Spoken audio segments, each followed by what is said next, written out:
Dziewczyna z szafy to profesjonalny debiut od dawna aktywnego reżysera Bodo Coxa.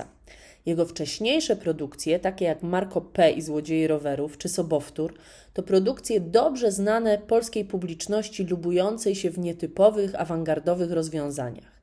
Jeśli lubicie filmy niezwykłe, niestandardowe i mówiąc potocznie zakręcone, to na pewno pokochacie tego reżysera. Ale do rzeczy. O czym jest film Dziewczyna z szafy? Pewnie Was zaskoczę, jeśli powiem, że o dziewczynie siedzącej w szafie. Nie wierzycie mi? Obejrzyjcie film, a przekonacie się, że mam rację. A tak na poważnie, to głównym bohaterem filmu jest Jacek. Ma powodzenie u kobiet, ciekawą pracę, tworzy strony internetowe, ale oprócz tego ma bardzo ciężko chorego brata. Nie rób tak, będziesz miał płaską głowę. Nie mogę, opiekuję się bratem i nie mogę go zostawić na dłużej samego. W internecie oraz w opisach filmu można znaleźć informację, że Tomek ma guza mózgu, jest autystyczny, cierpi na zespół Savanta. Ulubionym zajęciem chorego Tomka jest siedzenie na dachu i patrzenie w niebo. Jacek rzadko wychodzi z domu, jednak kiedy już następuje taka konieczność, niechętnie zostawia Tomka pod opieką sąsiadki Kwiatkowskiej, kobiety niesympatycznej, wścibskiej i złośliwej. Pewnego dnia Jacek i Tomek poznają nową sąsiadkę, Magdę, tytułową dziewczynę z szafy. Mogłabyś z nim tak kilka godzin dziennie, tak towarzysko, tak... Co byś w zamian za to chciała, co? Między Magdą a Tomkiem nawiązuje się dziwna i nietypowa więź.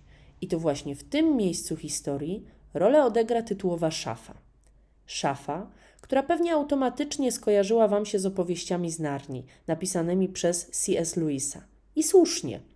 Jak pewnie doskonale pamiętacie, w tej opowieści dla młodzieży przez szafę można było trafić do baśniowej i niezwykłej krainy. Szafa w opowieści Bodo Coxa spełnia podobną funkcję. No, może różni się jedynie tym, że nie powinni jej odwiedzać goście niepełnoletni. Dlaczego? Tego dowiecie się już sami, oglądając film.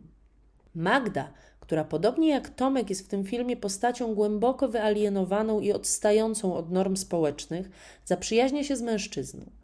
Magda, ja nie mam depresji. Prowadzę badania nad światami równoległymi. Wspólne ukojenie znajdą w równoległym, wykreowanym przez Magdę świecie.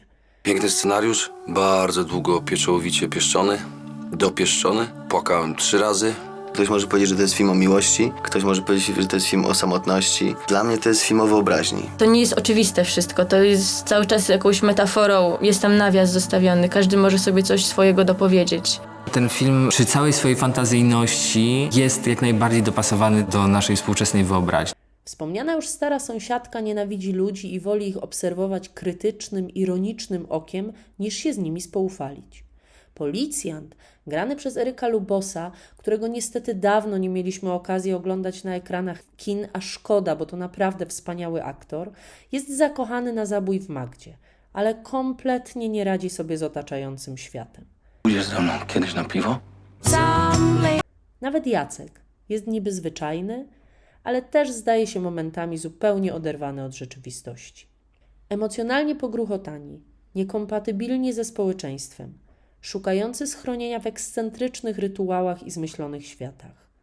Cox patrzy na swoich frików, tak moglibyśmy ich nazwać, z czułością, ale i z poczuciem humoru. Lubi ich nawet wtedy, gdy oni sami nie mogą już na siebie patrzeć. A jednak dziewczyna z szafy nie jest ponurym dramatem, jakich niemało w polskim kinie. I wydaje mi się, że ten film jest jednym z najbardziej barwnych, jaki w ostatnich latach był. Nie, że jest zupełnie inny, tylko jest przede wszystkim barwny pod względem tego, jak jest nasycony informacjami i mądrą treścią, jak i pięknym obrazem. To ciepła, wzruszająca opowieść o tym, że wszyscy jesteśmy na swój sposób wyalienowani i że każdy z nas ma swój prywatny kosmos, do którego chętnie czasami ucieka. Chciałem zrobić film, który byłby o czymś istotnym, o czymś ważnym, o czymś poważnym, ale mnie śmiertelnie poważne rzeczy śmiertelnie poważnie nudzą, więc ja wiedziałem, że muszę to rozcieńczyć swoim humorem, bo uważam, że najważniejsze w życiu jest poczucie humoru. Cox w swoim filmie podejmuje temat trudny, dotychczas nieporuszany w polskim kinie. Na palcach jednej ręki możemy policzyć filmy o zakończeniu podobnym do Dziewczyny z szafy. Czas się żegnać, bracie. Kochasz go bardzo, co? Jak to jest moja jedyna rodzina, jak to jest mój jedyny przyjaciel, tak? W zakończeniu tak zaskakującym, że zdradzać go dla dobra filmu nie warto.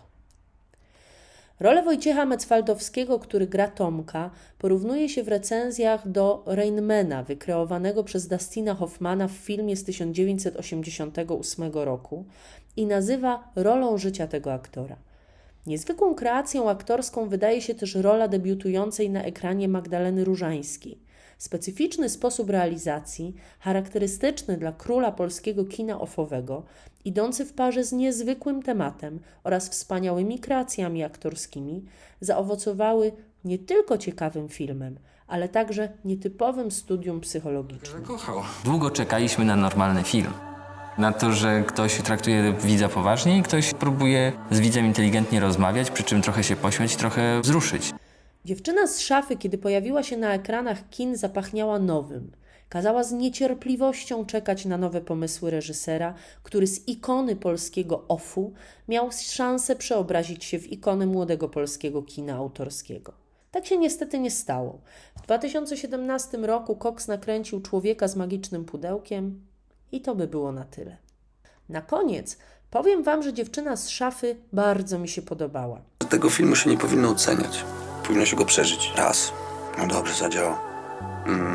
Przyznać się do tego. Boli. Co boli? Że mamy emocje jeszcze? Drugi raz? Działa. I to znamionuje dobre kino. Że się wraca do filmu. Nie robię tu reklamy, ale wraca się. I kilka razy stała się dla mnie pretekstem do poprowadzenia bardzo ciekawych zajęć o tematach trudnych, a nawet bardzo trudnych. Temat tego filmu to jest alienacja, to jest samotność, to jest właśnie chęć bycia z drugim człowiekiem, to jest miłość, to jest brak miłości. Ci bohaterowie potrzebują siebie nawzajem i zwycięża miłość. Widzę, że się kolega zakochał. Mówienie o wszelkiego rodzaju ciężkich chorobach oraz o niepełnosprawnościach nigdy nie jest łatwe, a jednak ta tematyka powinna obowiązkowo pojawiać się na zajęciach językowych. Czy nam się to podoba, czy nie, świat, który nas otacza, coraz bardziej wyczulony jest na kwestie językowe i umiejętność poprawnego nazywania pewnych zjawisk i emocji jest czasem kluczowa w procesie współżycia z innymi ludźmi. Jest to wyjątkowo ważne w sytuacjach, kiedy reprezentujemy inne, nie zawsze zbieżne myślowo i światopoglądowo kręgi kulturowe.